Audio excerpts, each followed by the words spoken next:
Everyone, welcome to the show. Today we're going to be discussing some recent developments in the banking industry. I never thought that the banking industry and the politics industry is going to be so neatly tied together, but here we are. We noticed that in the last decade or so, a lot of our favorite content creators have been debanked. And when we say our favorite content creators, I'm not exaggerating. Like some of the people getting debanked had millions of subscribers, right? And the debanking affects not just the content creator, but also the people that want to listen to him. Also the people that enjoy hearing what the content creator has to produce. And so, finally, the conversation seems to have reached high places. We got Donald Trump signing an executive order. We're going to look into what that means. If the executive order itself is going to help with the current situation. And I've also spoke with Arch Warhammer to ask him what is going on. Why has PayPal decided to deplatform him and hoard his money like an evil dragon sleeping on top of a mountain? This is how I view Arch. He is like the dwarf, which works in the mines of Moria. And all of a sudden, there's this huge dragon, there's PayPal, chasing him off. And now he has to sing the song of his people about how his dwarven mine was seized by an evil dragon and the forest was scorched. And he's now on an epic quest. He's on a journey with the wizard, Sargon of Akkad, trying to retake what was lost. Anyway, right, let's take a look at the chat, see who we got. We got Tomcat45. Welcome, Tomcat. Make yourself comfortable. We got Dog209. I don't think I saw Dog209 chat here before. And we also got What Frank saying that he got the platform for PayPal for unusual activity. He got his account back sometimes later randomly.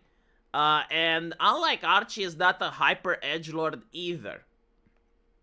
Now that's an interesting take, you know, like why are people saying that Arch is a hyper edgelord? Like, let's be honest. If you were in a vacuum and you've never heard the opinion of other people, right? Like, it's just your opinion, it's just yourself.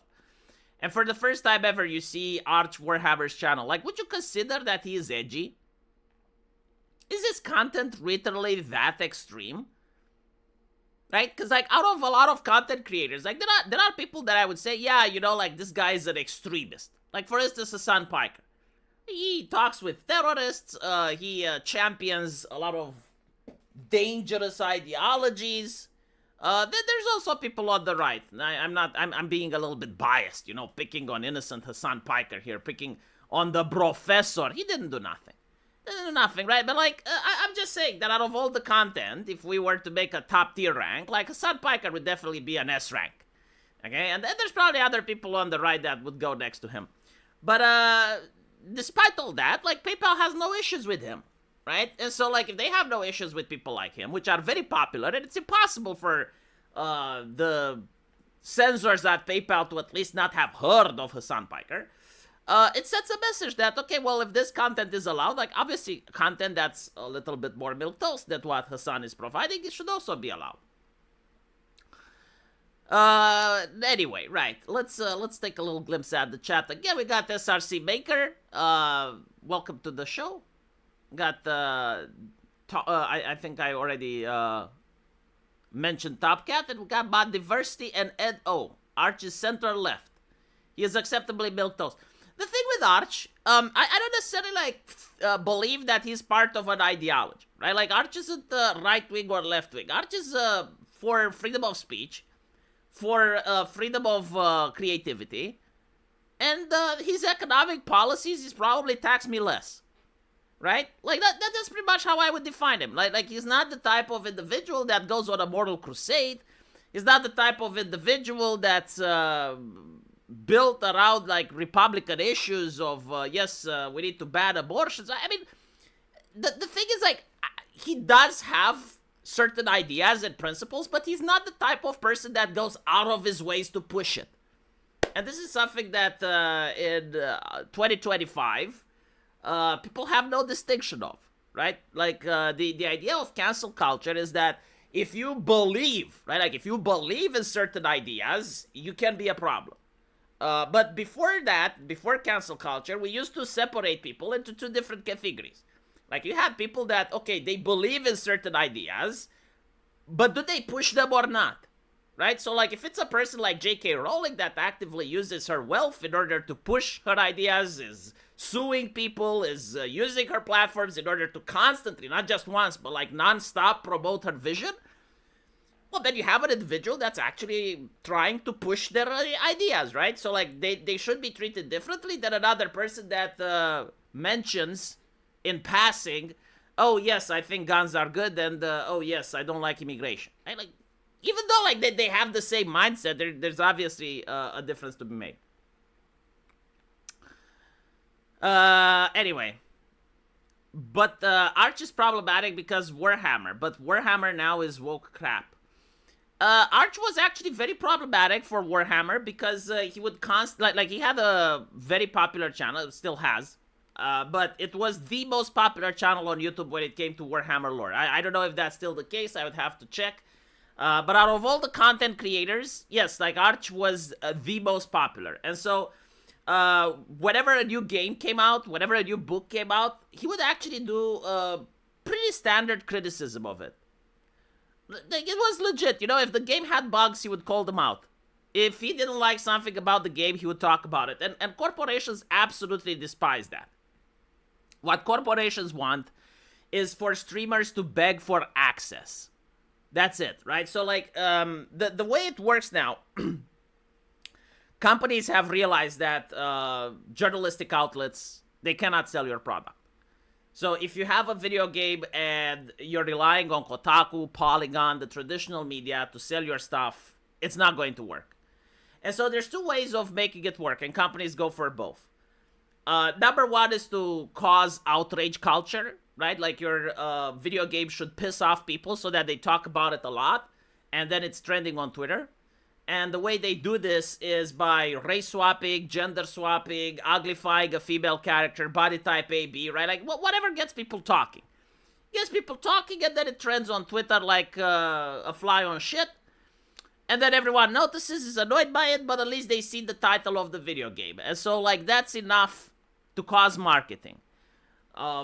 When you have video games that, or when you have like movies like the Disney's Ariel, where they made the Little Mermaid black, and the movie breaks even, right? It makes enough money to be profitable. Well, I guess like this tactic actually works, despite of what I believe, right? So the outrage culture is one way to sell, and the other way to sell is to get streamers to talk about it. Right? It's not video game journalist outlets anymore. It's people like Asmongold, people like Arch. Now, the way they get streamers to talk about it is by providing them early access. Right? So Arch was also approached by Games Workshop on multiple occasions. They were like, okay, we're launching a game. We would like it if you try it and you played it. And you get to have it 2 weeks in advance. Now, content creators absolutely love this because it's a lot of ratings, right? Like, you play a game 2 weeks before it's out, people join, they want to see what's going on. Maybe they get a promotion like Asmongold used to give, right? Like, you watch the streamer for 4 hours and you get a CD key. Like, all streamers love that, right? Unfortunately, however, the implication is that, well, you kind of need to be soft on criticizing the game. Like, you're not allowed to tear into the game. You're not allowed to do what Arch did and criticize it. Because if you do, then companies just blacklist you. And they never give you a product again for testing. And so Arch didn't want to play ball. Like, he was, no, I'm not going to cause my integrity to take a hit. Because this greedy company wants me to talk good shit about the video game that's obviously bugged. And so this is why Game Workshop absolutely hated him, right? Like, probably they were looking at other gaming companies like Blizzard, and it's like, why can Blizzard have a guy like Asmongold? Like, why can Blizzard have a streamer that's number one and is actually streaming the game and is not shit-talking it, right? Or at least is not tearing into it the same way Arch is tearing into it. And they were upset because, like, their top streamer, which was Arch, was tearing into their product, right? And they couldn't do anything about it besides blacklist him. SRC Maker, thank you so much for a super chat. $10, I appreciate it. freedom of speech, creativity, and tax me less. That's far right in the UK and the EU. Isn't he from Denmark or some shit? He's going to get arrested for those beliefs. I don't think it's like the beliefs themselves aren't illegal yet. I'll tell you like actually how it is in Europe, because I know you're making a joke, but like I want to tell you exactly how it is in Europe. The beliefs aren't illegal, they're cringe, right? Like people are so used to censorship now that if you simply bring up the topic and you just like normally talk about it, people find it cringe. It's like, ugh, you're talking about free speech? Why? Yeah, like only bad people care about free speech, right? It's kind of how it is. Regarding Norway, I generally don't know. Like, Norway actually is not in the European Union, although it's trying to emulate some of its laws. And so, they're pretty chill. I don't think, like, Arch is getting into any trouble anytime soon, unless he starts talking about the Holocaust or something like that, which I don't think he intends to. So, no, it's... Anyway, we did actually get, like the closer we got into trouble is when we played that role-playing game, Vampire the Masquerade, where we were Nazi vampires during the Barbarossa invasion in the Soviet Union, right? So like when we did that, I remember it caused a little bit of a stir in certain communities. People were very upset about the way we decided to find entertainment and how to spend our free time. And yeah, I think like if we did that during the pandemic, I think we would have been censored. And I think we would have been censored after Sargon of Akkad decided to try his chance at entering politics, right? Now you may think that's ridiculous. It's like, hold on a little bit, V. Like that's a fictional fantasy game. Like you were role-playing as vampires, Nazis. Like it's obviously tongue-in-cheek. It's obviously like something evil. And then you realize that in the UK, during an election cycle, I think it was also for the EU, but there were like certain people running, and they found out that 20 years ago, like way back when, they were in a band, a heavy metal band, where they were LARPing as Luftwaffe, right? So like the same stuff, like they were Nazi vampires that were flying airplanes in the Soviet Union. And the media immediately zeroed in on it, especially the BBC, like maximum outrage, maximum ass hurt. How can we allow? And I was showing to Sargon, which by the way, like Sargon is really an interesting fellow behind closed doors because I think he's like extremely gullible. Well, he used to be at least. He used to be extremely gullible. I don't know now. But he used to be extremely gullible because I would tell him the truth and he would just refuse to believe it. And I was like, dude, we are going to... Like there is a chance. Not a big one, but there is a chance we can get banned for playing this game. You do realize that. Like, you can get in trouble. Like, he would be like, no. Like, it's ridiculous. It's just a fantasy game. Like, Noah is going to be upset that we're playing as a... And then I found that article with that heavy metal band. And I was like, look.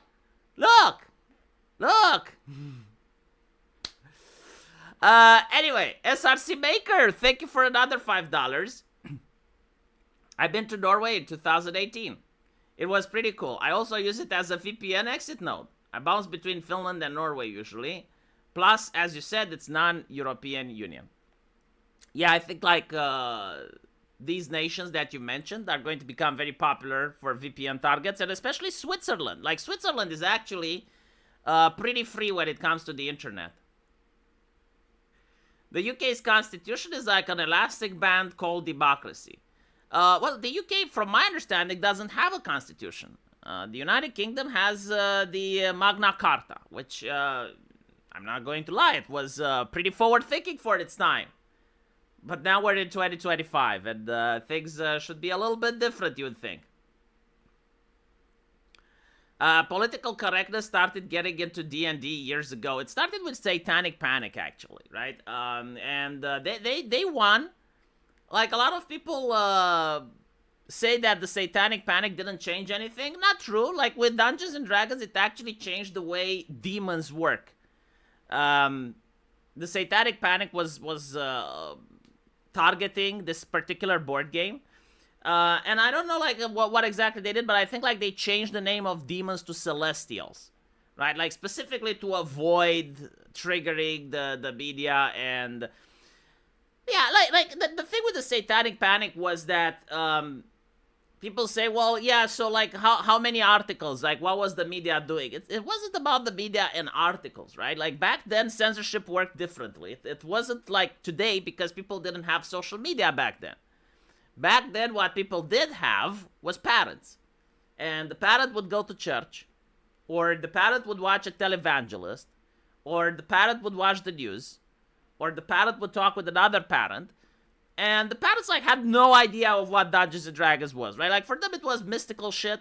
It's like a new game that came out, and it's like, what, Dungeons and Dragons? What the fuck is that, right? Like all they knew is that little Billy is playing. And so they would be told that it's actually a video game that normalizes witchcraft, right? Because like you gotta wonder, it's like, hold on a little bit, V. Like surely people at the time didn't believe that if little Billy is playing a video game, he starts worshiping Satan. Like surely, you know, at the time people didn't believe that the satanic cults are the thing. Well, people at the time didn't have access to social media, right? So like they would get their news entirely from TV. And the world was a lot more mysterious. Like the world allowed for a lot more mystical things because of that. I don't know if it makes sense or not, but like the idea of a satanic cult wasn't something like outside of the parents' concept. Now, they knew that the game itself isn't bad, right? But what they thought, that this is like a chick flick that shows, is that by playing video games that have spell casting and it shows wizards as the good guys and stuff like that, it normalizes, and this is literally the argument they use, it normalizes this type of behavior, so that if little Billy actually goes to school and they do meet with someone representing an actual satanic cult, and it's like, hey, little Billy, you want to go to the woods to sacrifice a goat? Then little Billy would be more likely to go if he plays the game because he thinks, oh, well, it's not so bad, you know, maybe they're like druids or something, than if little Billy would go to Sunday school every single day and he would learn about the dangers of such activities, right? And so it's not even like people would believe necessarily that the satanic cults were mystical. But like the media would tell them that they perform human sacrifices, they're performing orgies and all that stuff. And so the parents weren't like, oh, well, you know, like Satan is going to steal little Billy's soul. No, like the parents were, what if little Billy gets in with a bad group and then he ends up in prison? Like that's what the parents would think, right? And so this is how the satanic panic started. Now, what's also interesting to point out is that the actual reason for the satanic panic, much like reasons for the mortal panics today, is that parents didn't parent. And so, not necessarily because they didn't want to, but like they were busy with other things like work. And they would go to their job and they would neglect little Billy. And then they would notice that little Billy is getting bad grades at school. And they would be horrified. It's like, why is little Billy getting bad grades at school? And what they would notice is that little Billy is playing Dungeons and Dragons all day. Like, I'm not kidding, right? Like, back then people didn't have social media. And so, like, these types of groups activities were common. Like, either you went out and you played soccer and you took, like, a couple of footballs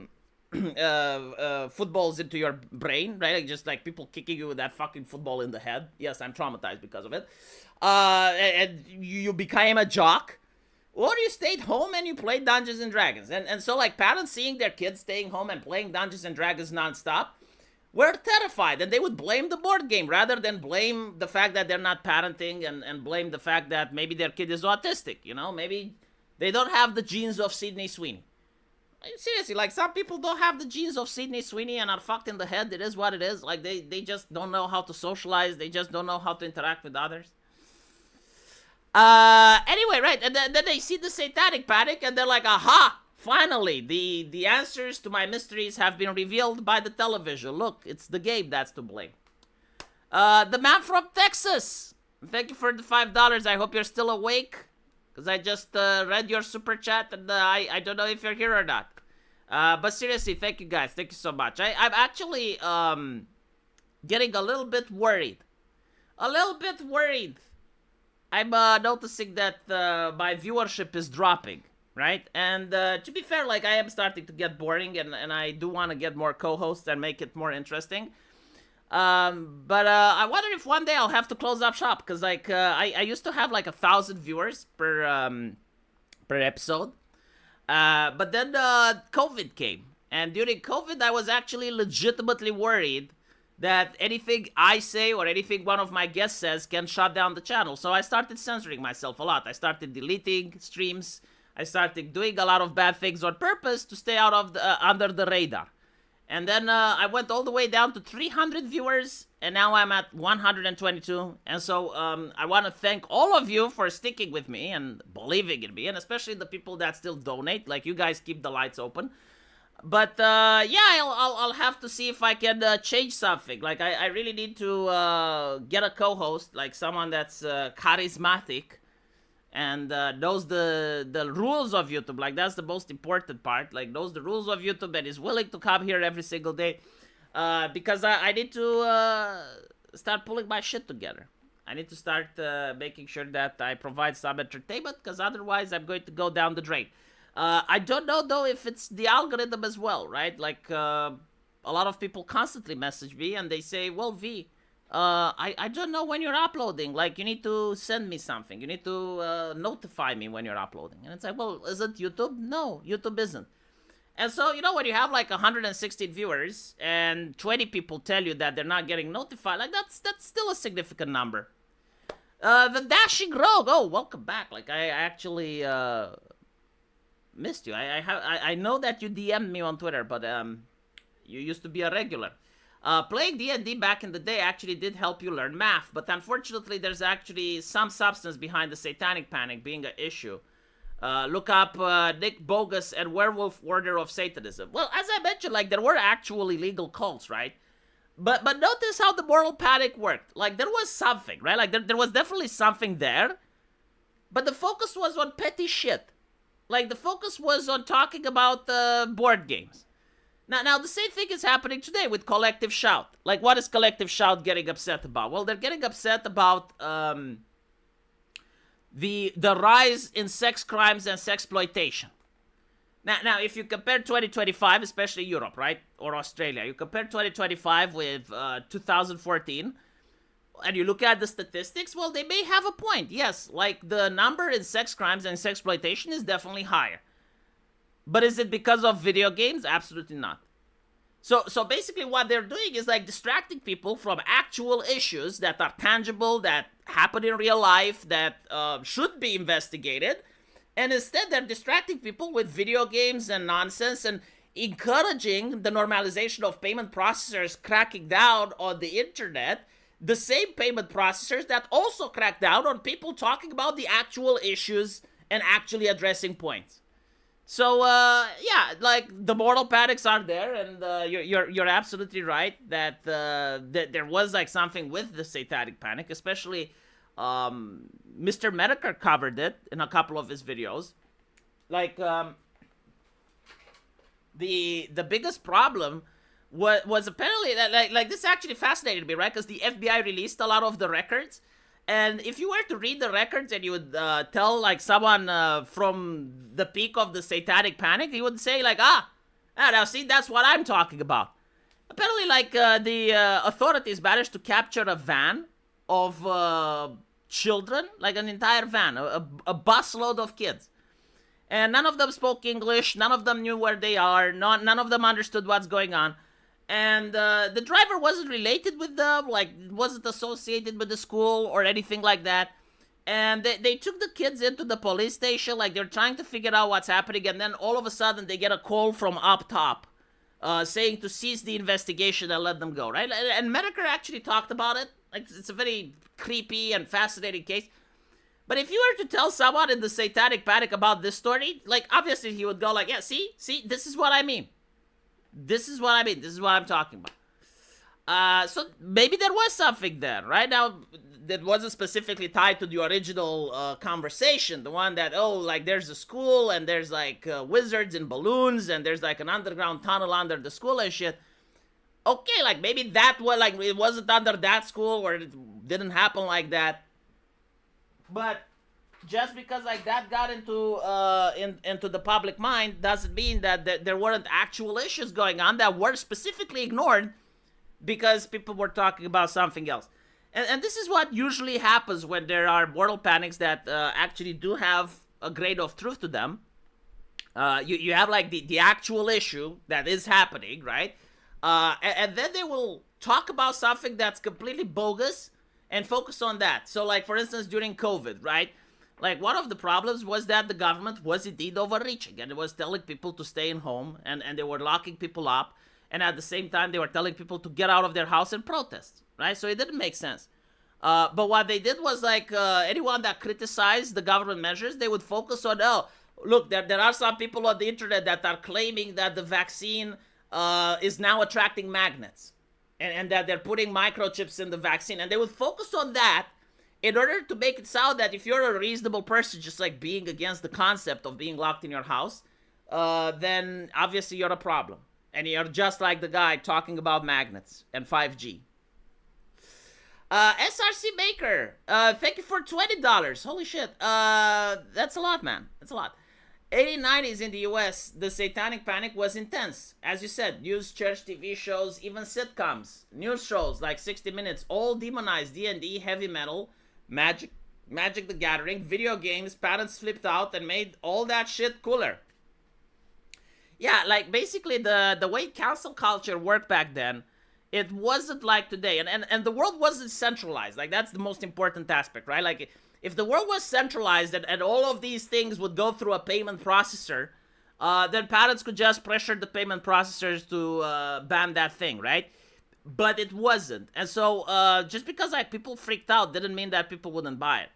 Because like, think about it today, right? Like, what is illegal? It's hate speech, right?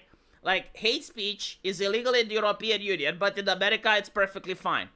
Now, if you were to make a video game that's exactly like Postal, or you make a video game like Manhunt, it would sell a lot. Like, people would genuinely buy something edgy. Like, the people want something edgy, dark, over the top. But Steam wouldn't sell it. itch.io would ban it.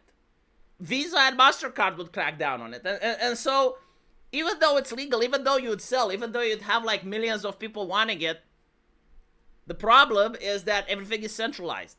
The best example is Diddy, right? Not Diddy, sorry, my bad. I mix my rappers. They all look the same to me. Kanye West, right? Kanye West, like, he made the album, what did he call it? I forgot the name. But the Hitler album, right? Like, the Hitler album became number one on many platforms, and at the same time, it got banned from YouTube. It got suppressed on social media. Now, imagine what it would be like if it wasn't suppressed. Imagine if it was actually in a free market. And sure, you know, like, you'd have activists pissing their pants because of it and being upset. But, like, if the album was allowed to exist in its normal form, it would probably outsell almost everything that exists on the market. Five Nights at Diddy. Oh my goodness. Well, apparently the sequel may be coming because Diddy may be released, from what I understand. But thank you for the 25 Romanian currencies, which are now absolutely worthless. I did some shopping yesterday, and I was absolutely horrified. Usually my wife does the shopping, right? So I was still on the mindset from last year, and I was like remembering the groceries and how much they costed. And now that I'm doing the shopping and I'm actually seeing the numbers, I think like I can start in a Call of Duty game with someone asking me, the numbers, Mason, what do they mean? No, actually, I should be the one asking, you know? Like, I should put the politicians in the same situation like in Call of Duty, you know, on a chair, and show them my grocery bill and be like, the numbers, Mason, the numbers, what do they mean? What the numbers? Focus, Mason, focus, what do the numbers mean? It's true though, like, holy shit, you know, but I've been told by Dev, I remember 2 years ago, I've been told that inflation isn't happening, that's a conspiracy theory, that people are just upset on social media, and actually prices are fine. All Arsh had to do was join one of my parties to rub shoulders with judges and CEOs. Okay, let me tell you something interesting about that. That's not how you do it. That's not how you do it, man. Why are you guys still living in the West when all of you are living in Eastern Europe and you just don't know it yet? You don't rub shoulders with CEOs and judges. What you do is you notice the judge that is handling your case. And then you notice the lawyer that donated to that judge's campaign. Right? Like, judges in the United States, from my understanding, like, they actually have to run political campaigns, right, in order to get there. And you find a lawyer that donated to his campaign, and that's the guy you support, right? Like, that's the guy you hire. And all of a sudden, you notice that for some mysterious reason, like, that lawyer is winning a lot of cases with that judge. Isn't that interesting, huh? Oh, my goodness. America is, welcome to reality. Deplugged from the Matrix. Look at how the real world works.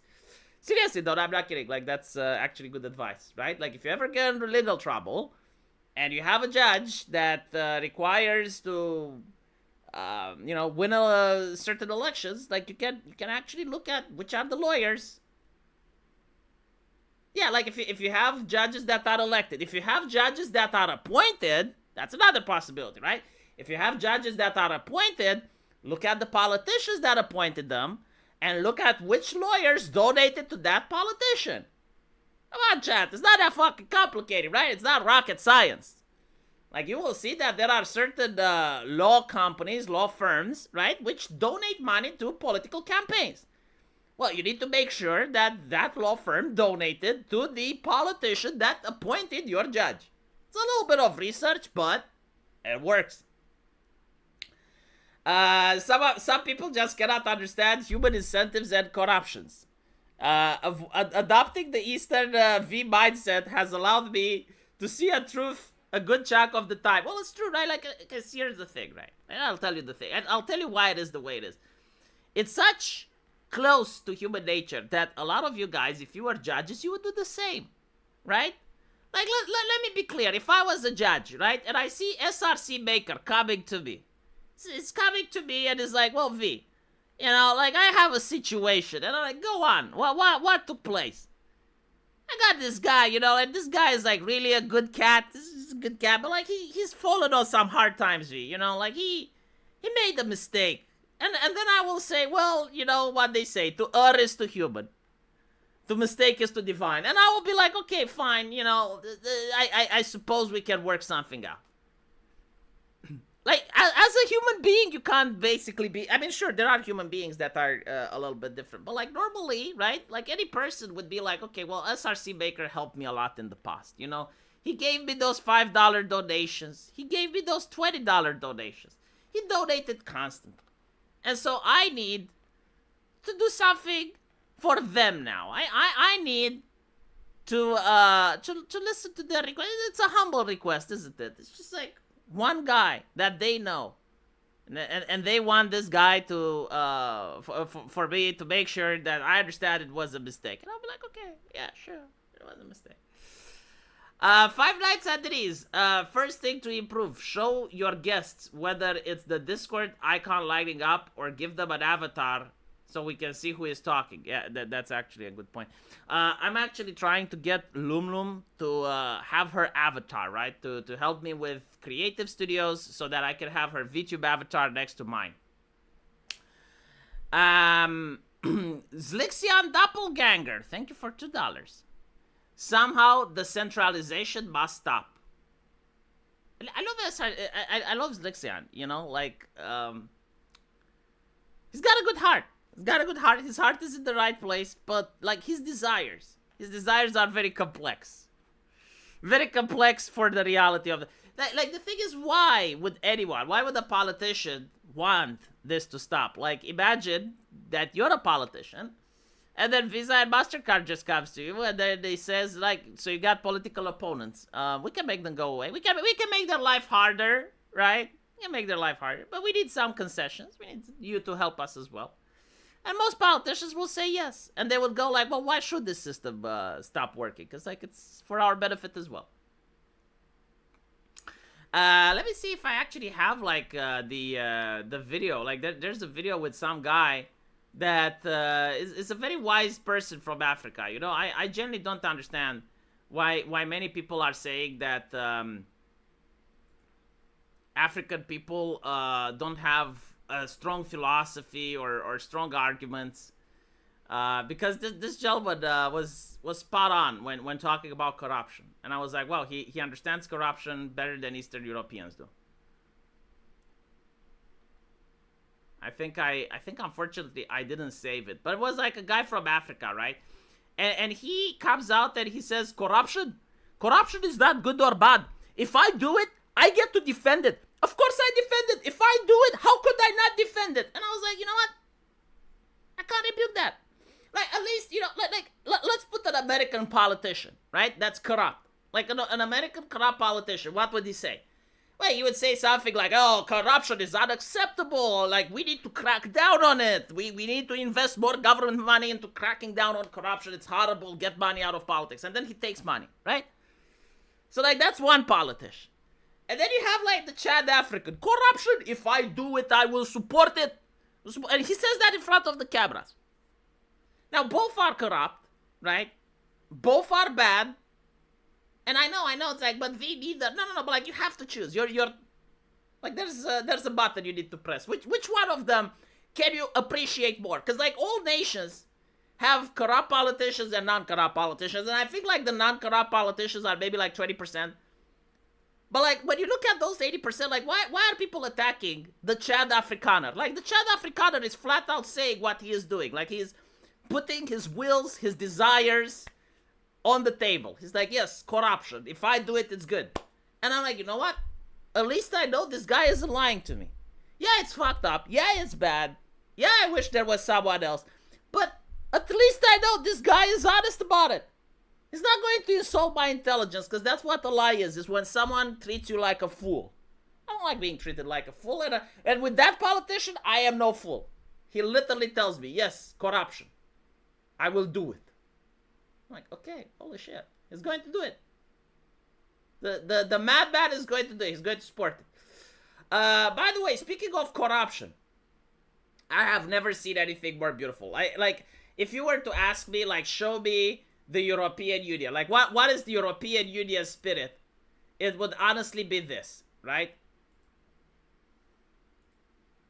They can be happy that they are a free country. They can be happy that they are a free country, like Finland, where the free speech is a right, where they have not any restrictions. If they would be in Moscow, they would be in jail in 2 minutes.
Oh shit! And I said, oh god, chat. I fucking hate my life. I fucking hate my life. I got a new microphone that doesn't have a mute button, so I need to actually mute it by clicking on it. Sorry about that. But anyway, right. Let's go back to what I was saying. Now, if you missed it, and if you didn't realize what's happening, because I'm an idiot and I've boomered my way through life, this actually shows the president of the European Union, which I wish I could have voted for, because she's my favorite politician. You know, like, she shows strength, determination, an iron fist, exactly what Europe needs. And she's a strong woman, right? Like, I'm really big on women. Like, I love women, chat. I absolutely adore women, and I would have loved to vote for one of the strongest women on planet Earth, like the president of the European Union. I would have loved to put my stamp on her. Would have loved to just stamp the papers, but unfortunately the European Union is still incapable of providing me the ability to vote for the president. So, like, what can I do? Yeah, it is what it is. But I do support her policies. Here she is talking about free speech, right? And she's basically saying that people in Finland should love being in Finland. Like, you should kiss the ground of Finland. Like, it's a very beautiful place, because in this place, people have free speech, right? And if they have free speech, it's not like evil Russia. Like, evil Russia, this evil place of perpetual winter that is looming like a horror over the European Union.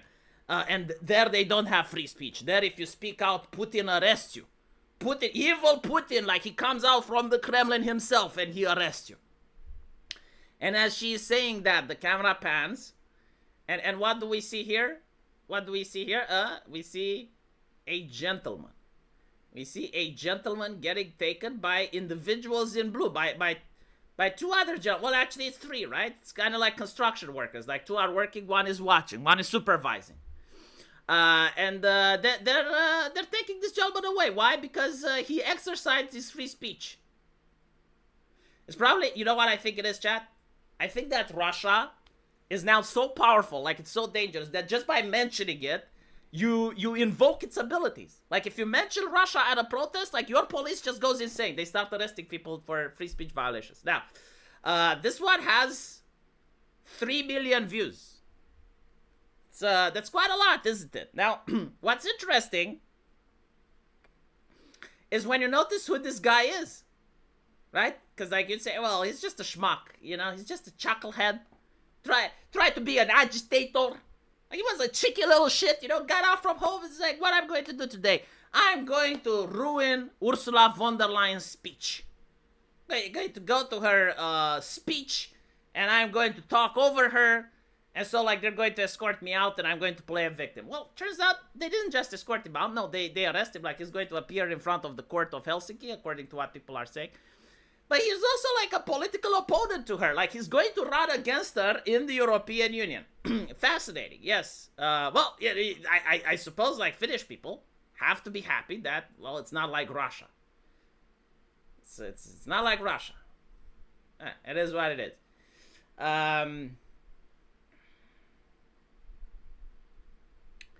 Zlixian Doppelganger. Jesus. Does God not want me to mention your name? Why did that happen there? Zlixian Doppelganger. Because they fear for their family lives. Of course they do.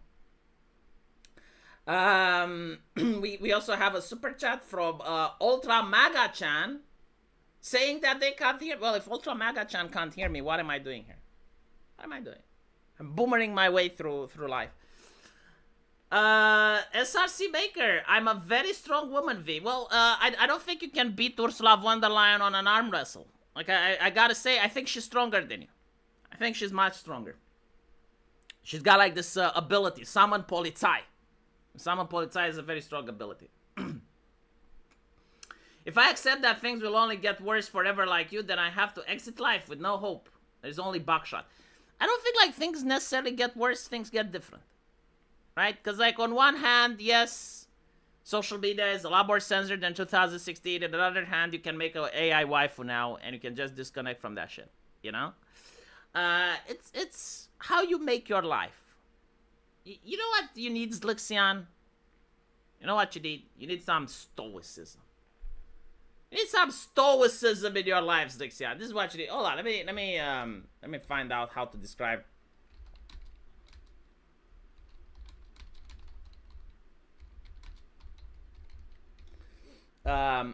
So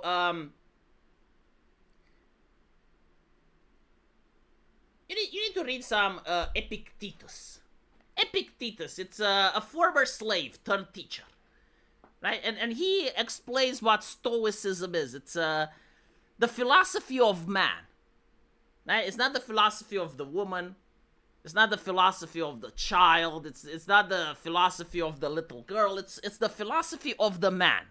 It's the philosophy of the rock, right? Like the type of stoic individual that has a perpetual frowny face.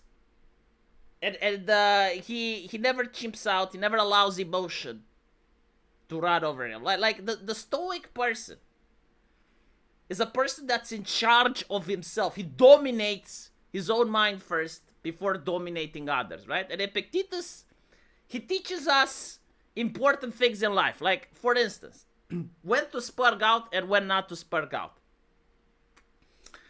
And he says that there are things that are within our control and things that are outside of our control. And so we should never spurg out for the things that are outside of our control. And we should only spurg out, like we should only channel the energy for things that we can affect.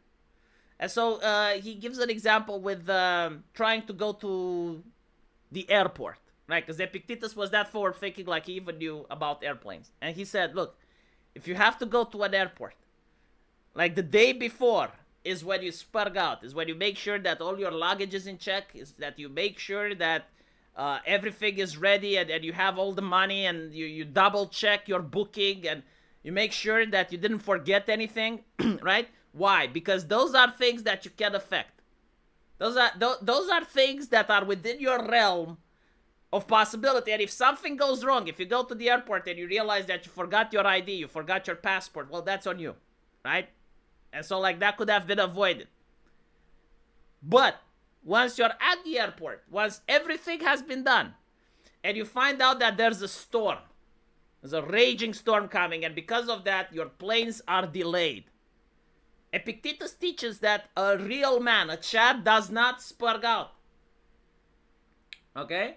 You do not spurg out. You do not spurg out because you cannot affect the storm. The storm is outside of the possibility of affecting it. And so, if you spurg out, you're only hurting yourself. You're not hurting the storm. You're hurting yourself. You're raising your blood pressure. You're ruining your public image. You're being irrational. Because a rational man knows that he cannot stop the storm. Never spurging out is why politicians don't fear the people anymore. See, again, you fail to grasp the real wisdom of Epictetus. Like, you think Epictetus is simple. You think that you can understand it on a first read, but you can't. No one can. Because Epictetus is like the fucking god of philosophy. There's not, like, no philosopher has ever done as much as Epictetus did. He's not saying you should not spurg out. He is saying you need to know when to spurg out. Right? Like, you need to have your mind in such a state that you understand when, okay, this is worth spurging out over, this is not. Like, I can affect this, I cannot affect this other thing, right? So, like, for instance, how I deal with everything, right? Like, I know the world is going to shit, and I know that this is a historical trend. Like, historically speaking, the world has gone to shit within the last 10 years, right? And usually the world goes to shit for 30 or 40 years, and then it rebounces, and it goes... It's kind of like the calendar, you know? It's kind of like freaking out that we're in the winter season. Yeah, we're in the winter season, and after that, it's going to be spring. It is what it is, right? Like, it's just like the changing of the season. It's normal. It happened throughout human history. It's cyclical. And so, what can I do? Well, I can make sure that I find myself a sexy lady, and that I have children, and that I live as far as possible from the spurgery. Like, for instance, I noticed that my city became filled with spurgs. Right, during the pandemic. And I was like, okay, I'm going to buy a house that's away from the spurgery. There you go, right? We are way past when we should have spurged out. But we are all cowards. What all we need is to read something is that removes our fear of death. I don't know what you can read to remove your fear of death. Usually the fear of death is removed by religion, actually. Like, most people that do not... There's like an interesting document from one of the British officers that were fighting in Africa. And they were pointing out that they failed to understand why the enemy army comes at them in human waves. And no matter how many casualties they inflict, no matter how much damage they do, they keep on coming. Like, none of that makes sense, right? And like at some point, they managed to capture one of these guys. And they asked him, it's like, how do you not rout? Like, we fight people in Europe, we fight people across the world, across continents. And usually, when an army faces insurmountable losses, when we open musket fire and we decimate half of the enemy forces, the other half runs away. Like, why aren't you afraid of dying? And again, like, he was faced with a level of African wisdom that predates anything. Like, Europeans, you know, like, we like to say that we're the cradle of civilization, that we understand the way. But then you're faced with African wisdom that is impossible to rebuke, right? Like, it's just like, there's nothing you can say. Like, they dominate you in conversation. So, like, this African man, this brave soldier, basically said that the reason he is not fighting, so he's not fleeing, is because his shaman gave him blue paint. And it's like, what the fuck? Like, what do you mean, like, your shaman gave you blue paint? What does that mean? Well, the blue paint makes him invisible. He cannot die. And the British officer is confused. It's like, he's showing the mountain of corpses. Like, look how many we killed. And it's like, yes, but they didn't believe.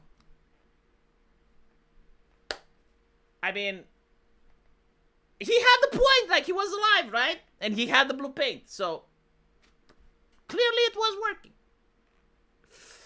It made him not fear death, because, like, he cannot die if he has the blue paint. And it's like, well, I mean... 5 Nights at Diddley, thank you so much for another super chat. As people mentioned in the chat, get a second monitor or tablet so you can read chat when people say there is a problem. Or do what Hypnotic does. Have chat right next to your avatar. I'm actually considering in buying a tablet as soon as YouTube pays me. So probably by the end of this month, I will have a tablet. I will get the best tablet ever. I will see which one is the cheapest and I'll get that. Zlixian doesn't need stoicism. He just needs stoli. Vodka. For those of you who don't know, although you Eastern Europeans are all drunks, relax, my friend. No, just like if you're in a bad place, the last thing you want to do is to start drinking alcohol. The thing with alcohol is that it accentuates your state of being. Like, if you're sad and you drink alcohol, it can make you even more sad. If you're happy and you drink alcohol, it makes you more happy, right? So, like, no, it's not a good cope. Right, let's talk a little bit about Arch. Holy shit, yeah, we can actually address the title of the video. My god, I forgot about the title. So, Arch basically said that he did contact PayPal, and he did have 2 emails with them. And in one email, it said that, yeah, your account may actually be flagged because of the currency used. So they may have done a mistake. And they're going to look into it. So that's the update that I wanted to give. And also, Donald Trump has passed a legislation which is going to ban payment processors from having, like, TOS that protect them from their brand being tarnished, right? So, like, now I haven't read the legislation yet, but as I know, it's customary in the United States that if you see something guaranteeing fair banking for all Americans bill, then usually, as American tradition dictates, the bill is literally anything but that. Once you understand, like, again, you know, like my Eastern European mindset, like the way America works, like if they have the bill protect our children, then that bill literally endangers kids. Why do I know? Because, like, I'm applying the trend.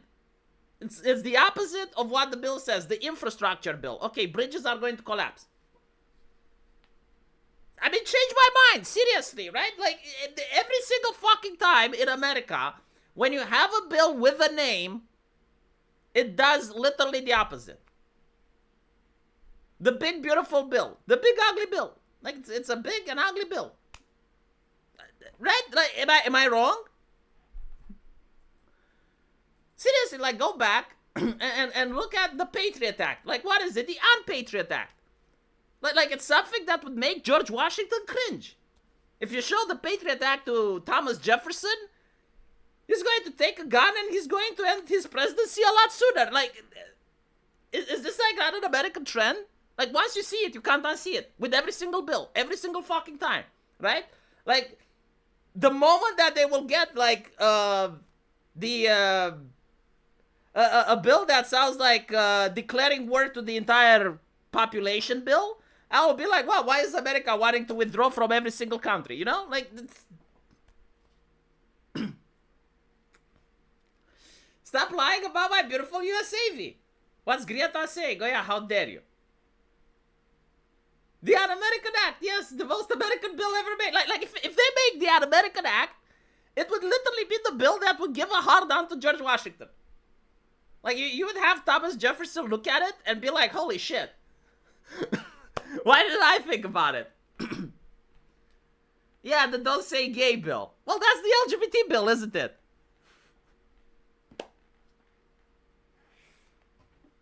No, but like, all jokes aside, alright? Like, I understand hyperbole and metaphor and shit. Am I wrong, though? Like, look deep into yourself. You know, like, sure, maybe there's some exceptions, but like, isn't this a trend?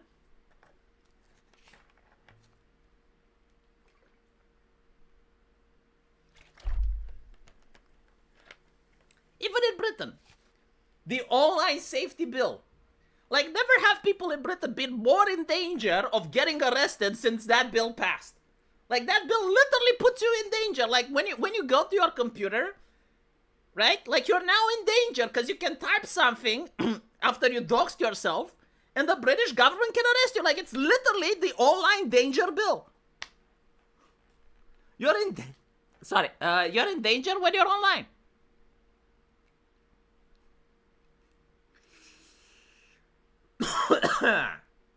And then there's those people who think them not willing to change their economic habits has an effect on the economy. All right.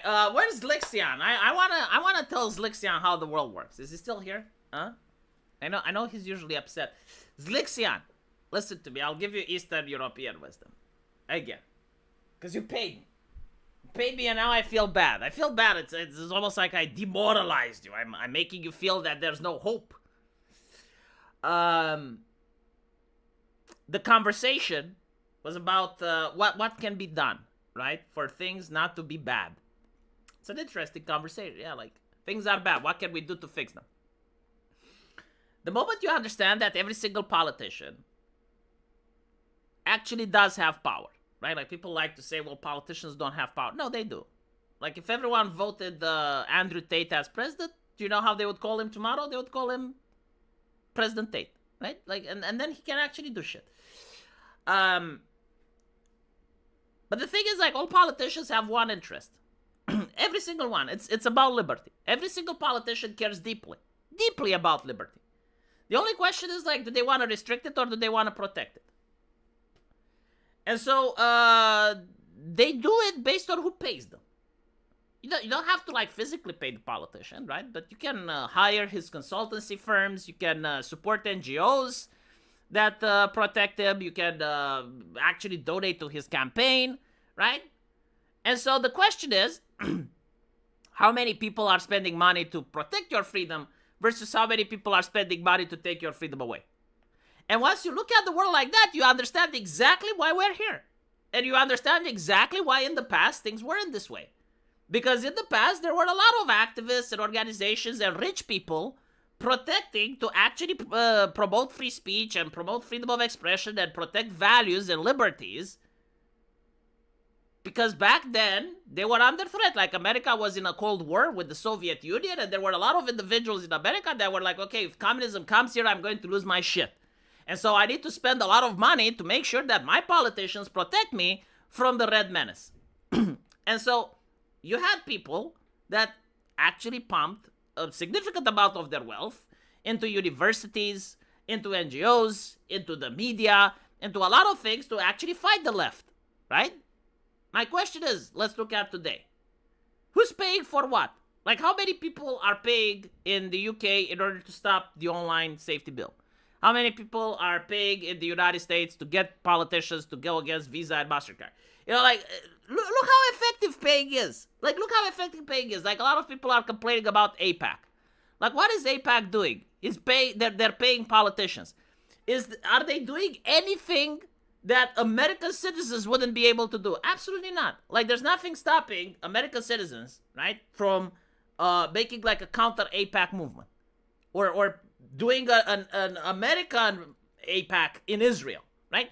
Like, there's nothing stopping you from doing that. Is there anyone doing it? No. Okay, so like, if you're looking at the balance, right, that you're looking at scales, and you have a scale pro-liberty and a scale of anti-liberty, and all the money is just being stacked on anti-liberty, how much liberty do you expect you're going to have, right? Like, how much corruption do you expect you're going to have in a system where, like, all of the money is just one way? Eventually, that will change. But until that changes, yeah, we're going to be stuck in bad times. APAC actually doesn't, like they don't really pay politicians like that, right? Like, the way APAC works, I actually tried to see, like, why are they so effective? It's not like